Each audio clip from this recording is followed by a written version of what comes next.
Hi friends, welcome to Veni's kitchen. நாம் இன்றைக்கி என்ன பார்க்க போகிறோன்னா, நல்லா சாஃப்டாக கோதுமை ரொட்டி எப்படி பண்ணலான்னு நம்ம இந்த வீடியோவில் பார்க்கலாம். இதை நீங்கள் டிஃபன், டின்னர் இல்லைன்னா லஞ்ச் பாக்ஸாக கூட பேக் பண்ணி அனுப்பலாம். அதை எப்படி பண்ணலான்னு நம்ம இந்த வீடியோவில் பார்க்கலாம். அதுக்கு ஒரு ஜார் எடுத்துகிட்டு நான் 1 கப் அளவுக்கு கோதுமை மாவு சேர்த்துக்கிறேன். அப்புறமா 1 ஸ்பூன் அளவுக்கு நான் சீனி சேர்த்துக்கிறேன். அப்புறமா ஒரு 1/2 ஸ்பூன் அளவுக்கு நான் உப்பு சேர்த்துக்கிறேன். அப்புறமா ஒரு 1/2 ஸ்பூன் அளவுக்கு நான் எண்ணெய் ஆயில் சேர்த்துக்கிறேன். அப்புறமா 1 கப் அளவுக்கு தண்ணி சேர்த்து கட்டி இல்லாத அளவுக்கு மிக்சியில் நல்லா அரைச்சி எடுத்துக்கோங்க. அரைக்கும் போது உங்களுக்கு மாவு கொஞ்சம் கட்டியாக இருந்துச்சுன்னா கொஞ்சமாக தண்ணி சேர்த்து தோசை மாவு பதத்துக்கு நல்லா அரைச்சி எடுத்துக்கோங்க. அப்புறமா வேற ஒரு பாத்திரத்தில் ஒரு 2 முட்டை உடச்சி ஊற்றிக்கிறேன்.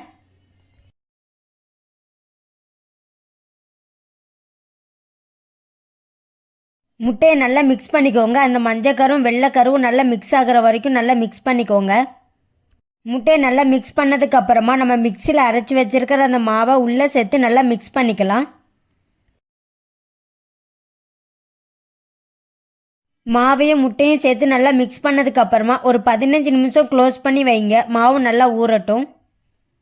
15 நிமிஷம் ஆகிட்டு பாருங்கள், மாவு நல்லாவே ஊறிட்டு. இனி நம்ம இதை வச்சு கோதுமை ரொட்டி சுட்டி எடுத்துக்கலாம். அதுக்கு தேவையான ஒரு தோசைக்கல்லை அடுப்பில் வச்சுக்கலாம். கல் சூடானதும் கல் மேலே எண்ணெய் தடவிக்கிறேன்.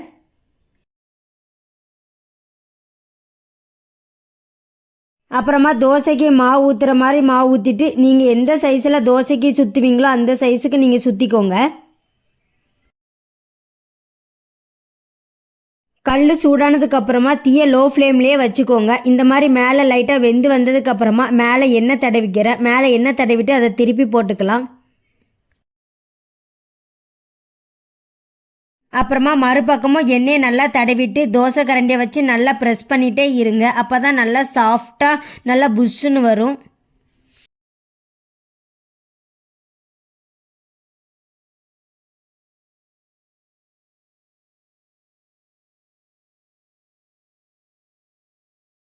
நல்லா கோல்டன் கலராக வர வரைக்கும் அந்த பக்கமும் இந்த பக்கமும் நல்லா திருப்பி போட்டு கரண்டி வச்சு நல்லா ப்ரெஷ் பண்ணிகிட்டே இருங்க. அப்போ தான் நல்லா புஷ்ஷுன்னு வரும்.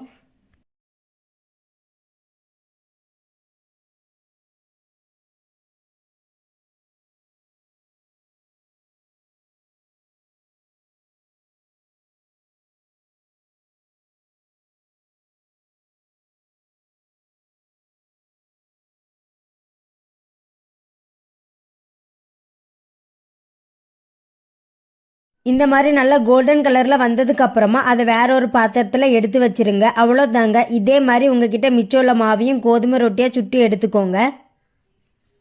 அவ்வளோதாங்க, கோதுமை ரொட்டி ரெடி ஆகிட்டு எவ்வளோ சாஃப்டாக அழகாக வெந்து வந்திருக்கு. இதே மாதிரி நீங்களும் உங்கள் வீட்டில் ட்ரை பண்ணி பாருங்கள். அவ்வளோ டேஸ்ட்டாக இருந்துச்சு. குழந்தைங்களாம் ரொம்பவே விரும்பி சாப்பிடுவாங்க.